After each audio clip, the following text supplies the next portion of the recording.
You're listening to Don't IEP Alone with special education advocate Lisa Lightner. For more information about Lisa, the IEP Toolkit, and more ways we can help you in your process, go to adayinourshoes.com. Now back to the show with your host, Lisa.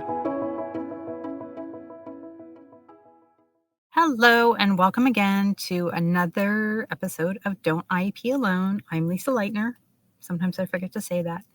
And once again, if you're interested, you can begin to check out my YouTube channel, because if you really want to watch me talk instead of just hear me talk, my VA is helping me get these uploaded to YouTube.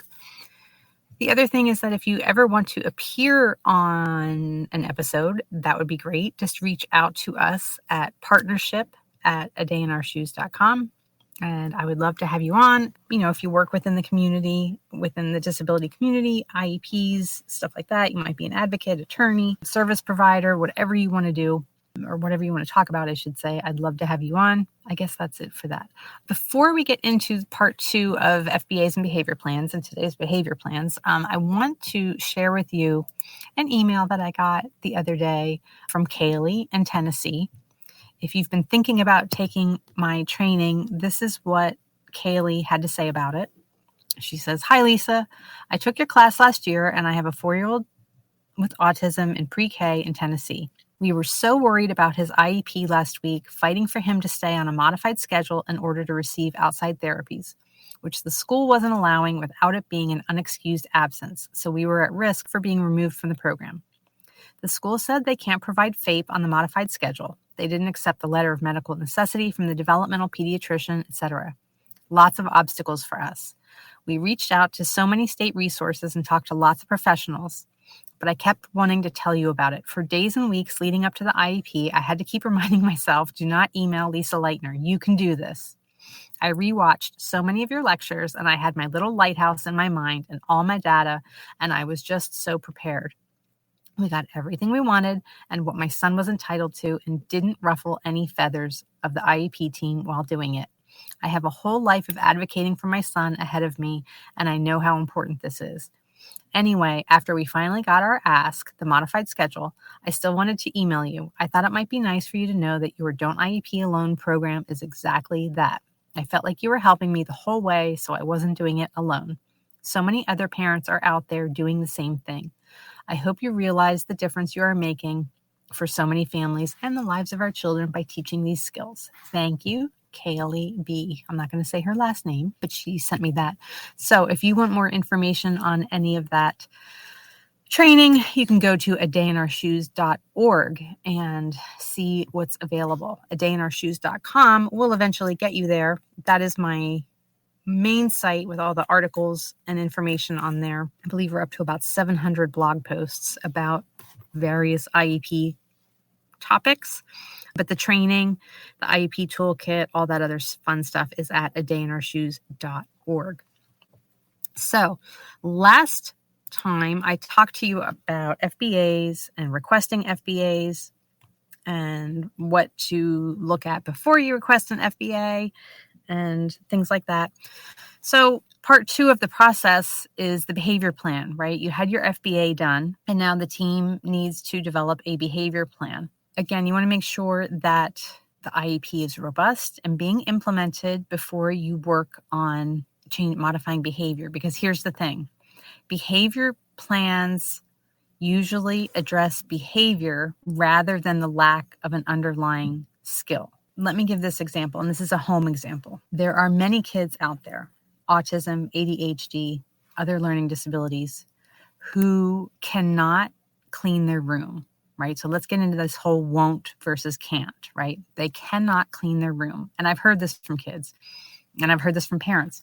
Their rooms are a disaster, but when they walk into them, part of them doesn't even maybe see the mess, but the other part sees the mess. But if you say something as generic as clean your room, they don't even know where to begin. It's so overwhelming for them, and their executive functioning skill set is so deficient that they can't plan it out. They can't mentally process this information and plan it out and come up with a plan of action to clean their room. They cannot do it. But what some parents will see is won't. right? I asked you to clean your room. They won't clean their room. So then we move into a behavior plan, and we try to either reward or punish them into cleaning their room. If you clean your room, I'll buy you whatever, give you your allowance. If you don't clean your room, you're grounded. If you don't clean your room, you can't go to such and such. We try to reward and punish this skill set into the child. But if they don't have the skill set to do this, they might be able to fake it and say, throw everything into the closet, throw everything under the bed so that it looks clean, but it's not clean. Right? Some of them can, there's different levels. It's not all or nothing. But that is a good example of, again, the won't versus can't and trying to reward and punish a skill set into a child. You have to accommodate them. You have to do what it takes. You might have to chunk it down. You might have to say, you might have to go in every 10 minutes and say, okay, pick up the toys in this corner of the room and put them in this bin. And then it might be 10 minutes later, you say, pick up the books and put them here. And even that is a two-step direction, right? So some kids will struggle with that. But you might have to chunk it down to them into different parts of cleaning a room. And they just have to be taught the underlying skills. So the same thing goes for our kids. We find that kids have negative behaviors, say, in an area where they're struggling, right? They really don't know how to read, or a certain subject area.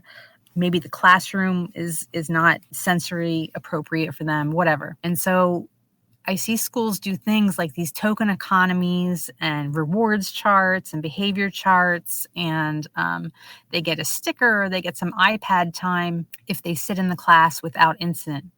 But meanwhile, the child still can't read, and they feel like everyone else around them can read, and they feel isolated and lost, and they don't know how to ask for help. So that's what they do. Think of these negative behaviors, instead of thinking about attention seeking, think of it as connection seeking. The child is screaming for attention, yes, but they're seeking a connection. They're saying, help me. I can't do this. Help me. Another thing I see sometimes on behavior plans, I always say a child is going to take a sensory break. It doesn't matter if it's on the IEP or not. They're going to take a sensory break if they need a sensory break. So just put them on the IEP. But I see things like a child has to earn sensory breaks or things like that. The day that a child most needs a sensory break is the day that they are least likely to earn one. So they shouldn't have to earn accommodations. If they need it, put it on the IEP. They shouldn't have to earn their supports, right? We also want to, let's go back to that interoception. We don't want to force kids through their sensory experiences without conditioning them to it, right? Like at some point, some kids may be able to tolerate brighter places. They might be able to tolerate noisier places, but it doesn't just go from day one to day two. You can't reward a kid or punish a kid out of a negative interoceptive experience. If you force them through it, you're just going to make it worse. I took my own son, and this is about to make me sound like a terrible parent, but my younger son loves basketball, and we go to a lot of Sixers games. So one time someone gifted us 4 Sixers tickets. Since we got 4, all 4 of us were going to go. And mind you, this all happened very quickly. So I don't want you to think that I forced Kevin to sit there through an entire NBA game, having this completely negative experience, because he didn't. But we went to the game, the 4 of us, and right away he started, not right away, because as soon as it got loud, and yes, they play a lot of rap music when, at NBA games. And of course there's I don't know what those swirling lights and the crazy voice, and they do all this stuff to try to get the crowd engaged, and it's loud and there's flashing lights and it's a lot, right? It's extra. But pretty much right away, as soon as that started, he started acting out, and he started doing the stim thing where he started shaking his head back and forth very aggressively, not just kind of nodding, but it was shaking. And I was like, okay. It was actually Autism Month. That's why we were there. It was their whole autism friendly game, which is why we went, which you would think that they would have a sensory friendly, but yeah, whatever. I won't get into that. But they do have a quiet room there at the Wells Fargo Center. So anyway, so right away he starts kind of shaking his head back and forth violently. And just as I was saying to my husband, I don't think this is going to work out. I think he and I have to go to the quiet room. He started to actually gag himself. He was so upset at the noise and the commotion and the people around us that he started to gag. And again, this all happened I never even made it to halfway through the first quarter in a basketball game. The quarters aren't that long. This all happened very quickly. And that's when I was like, okay, we're going to the quiet room. And as soon as we got to the quiet room where there were mats on the floor and toys and bean bags and all that, he was fine. My point being, if your sensory experience is so negative, and that's an extreme one, but it's so negative that you're gagging, you can't reward and punish a child out of that. If the smell is bothering them, the light, whatever, it doesn't matter. I could, if I wanted to, try to build up Kevin's tolerance to attending NBA games, but it's just not that important to us, right? He's been to a few and it's never worked out well, so we're done. But school's a different story, right? You have to, try a different chair, try something. Because when I talk about these sensory experiences and visuals and smells and sound and all that, that's when I can kind of see teachers, they either get daggers in their eyes toward me or they start to panic because they think oh my God, now all of a sudden, now I got to change everything. I got to change the classroom. I'm not suggesting that you all change an entire classroom environment. Try sound canceling headphones, try a beanbag chair, try chair bands on the chair, try fidget toys, try calming stuff, whatever the case may be. There's little things that you can try that I'm not asking anybody to redo a whole classroom, right? Think about what's really going to happen on this behavior plan. And are you attacking the lack of skill sets? Because you can't reward and punish a skill set or a sensory experience into a child. Please learn your rights in the process. Everything needs to be done with learning to pair a good parent concerns letter with a PWN. And that is the main meat and potatoes of my training, is that I teach you my strategy of how I do that, how specifically what data and documentation you need to gather and use, and how to write a letter and all that, all the way through the PWN. But you're going to need to learn that somewhere because, you have to use your rights, because otherwise, behavior is the stuff that has these long lasting effects. And it's really difficult to turn around, especially once a child is in the discipline system. It is really hard to turn around perceptions of kids once they're in the discipline system, once they're labeled as a quote unquote troublemaker and bad kid and acts out and disruptive and all that. And also it's very socially ostracizing for them. And we want our kids to have a positive experience at school. So that's FBA's behavior plans. Did I miss anything? I don't know if I missed anything. Make sure that, again, that it's this holistic approach and that it's not just a black and white, here's the antecedent, here's when it's happening, and here's the behavior.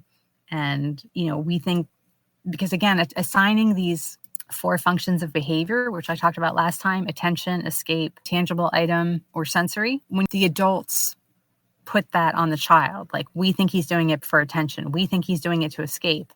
And many times the kid is never asked why you're doing this. Engage them to the maximum extent possible so that they can be a part of the solution, because they don't want to do this. I don't know why we don't engage kids more in this and why we don't assume that they want it to end, because they do. They know that they're different from their peers and they don't want to be different. They don't want to stand out. So we have to help them with this. But read and learn your procedural safeguards in the process so that, again, you ask for everything in writing, you follow up with that PWN, and use your parental rights in the process. So that's all I have for today on FBAs and behavior plans. I try to keep these short, under 20 minutes, because that is the average commuting time in America, so I'm told, is 22 minutes. So I do try to keep them under that for that reason. Enjoy the rest of your day. Feel free to email us at partnership@adayinourshoes.com if there's a topic that you want to hear, if you would like to appear on the podcast. I'd love to have guest speakers on all the time. Enjoy the holiday season. We are in the holiday season right now. And let's end this year strong. This wasn't a particularly great year for my family, but hoping to end strong and wishing you all the best. Thank you for listening to Don't IEP Alone with special education advocate Lisa Lightner. We're so glad you've joined us and would love to connect with you outside of the show. For more information about Lisa, the IEP Toolkit, and more ways we can help you in your process, go to adayinourshoes.com. From self-care tips to common IEP mistakes, there's even more to explore. Don't forget to rate and review the podcast and subscribe to never miss an episode. Until next time, don't IEP alone, and you don't have to.